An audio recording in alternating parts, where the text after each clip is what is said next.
আমি আহিছোঁ মই ইয়াত আহি ডিআৰএম তিনিচুকীয়াৰ লগতো কথা পাতিছোঁ আৰু সকলোৱে অৱগত যে ইতিমধ্যে এটা ৰেক দলঙৰ ইপাৰে আছে আৰু বাকীখিনি ট্ৰেইন তেওঁলোকে চিলাপথাৰৰ পৰা তেওঁলোকে ৰুট কৰিবলৈ চেষ্টা কৰি আছে। মাত্ৰ মই ভগৱানকে মই কৃতজ্ঞতা জ্ঞাপন কৰিছোঁ যে সেইদিনা যে কোনো ধৰণৰ ৰেল প্ৰত্যেক দিন ইয়াত 4টা গাড়ী অহা যোৱা কৰি থাকে, 2টা পেছেঞ্জাৰ গাড়ী লিডো আৰু এটা ইণ্টাৰচিটি। এই দিনত যে কোনো ডাঙৰ মেজৰ ৰেলৰ দুৰ্ঘটনা নহ'ল, তাৰ বাবে মই প্ৰাৰ্থনা আৰু কৃতজ্ঞতা ভগৱানলৈ জ্ঞাপন কৰিছোঁ।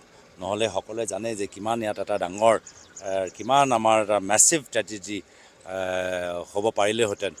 আৰু বহুতৰ অভিযোগ যে যোৱা 10 বছৰৰ ভিতৰত এই দলঙৰ কাষত যি ধৰণৰ কোৱাৰীবোৰ চলি আছে, ক্ৰাছাৰবোৰ চলি আছে, এতিয়াও চাই আছে আপোনালোকে কামবোৰ ইয়াত চলি আছে।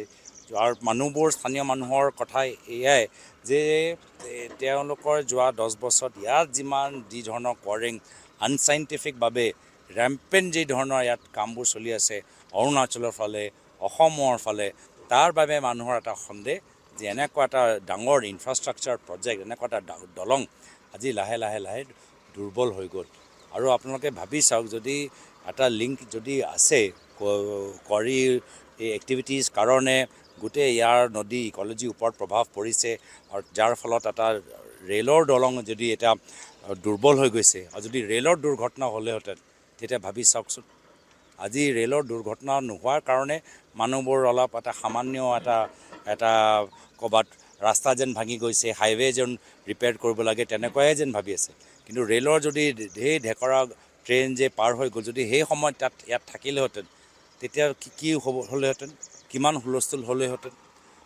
এইখিনিও কথা চোৱাটো চৰকাৰৰ দায়িত্ব, কেন্দ্ৰীয় চৰকাৰৰ দায়িত্ব, ৰাজ্য চৰকাৰৰ দায়িত্ব। কিয়নো ৰেলৰ দলঙৰ ওচৰত এনেধৰণৰ ইমান ৰেম্পেণ্ট কোৱাৰিং যি মানুহবোৰে কয় যে যোৱা 10 বছৰৰ ভিতৰতে হৈছে। অৰুণাচলত চৰকাৰ কাৰ, অসমত কাৰ চৰকাৰ, কেন্দ্ৰ কাৰ চৰকাৰ আমি নাজানো নেকি? ডাবল ইঞ্জিনৰ কথা কয়, এতিয়া ইঞ্জিন চলাব পৰা নাই, এতিয়া ৰেলগাড়ী ইয়াত নচলে ডাবল ইঞ্জিনৰ চৰকাৰ দিনত। তো সেইকাৰণে এইখিনি কথাবোৰ বহুত গুৰুত্বপূৰ্ণ আৰু মাত্ৰ আৰু বিভিন্ন প্ৰভাৱিত অঞ্চল আছে, তাত গৈও স্থানীয় ৰাইজে কি বিচাৰে, স্থানীয় ৰাইজক আমি কিদৰে আমি আশা প্ৰদান কৰিব পাৰোঁ যে বিৰোধী দল হিচাপে আমি তেওঁলোকৰ হৈ মাত মাতিম। সেই সম্পৰ্কত আজি অলপ দিন আগতে ধেমাজি আমাৰ বিভিন্ন দলৰ সতীৰ্থসকল, জ্যেষ্ঠসকল ইয়াত আহিছে আৰু তেওঁলোকৰ ৰিপৰ্ট পোৱাৰ পিছত আজি মই নিজে গুৱাহাটীৰ পৰা আপোনালোকৰ সকলৰ মাজত আহিছোঁ। আৰু আগন্তুক দিনত আজি যিখিনি কথা মই অৱগত হ'লোঁ বা অধ্যয়ন কৰিলোঁ, বহুতখিনি তথ্য এতিয়াও মই যোগাৰ কৰি আছোঁ। পৰৱৰ্তী দিনত আমি কেন্দ্ৰীয় চৰকাৰৰ সদনৰ ভিতৰত ৰেল মন্ত্ৰালয়লৈ আৰু আমাৰ এনভাইৰনমেণ্ট মন্ত্ৰালয়লৈ মই কথাখিনি আগবঢ়াম।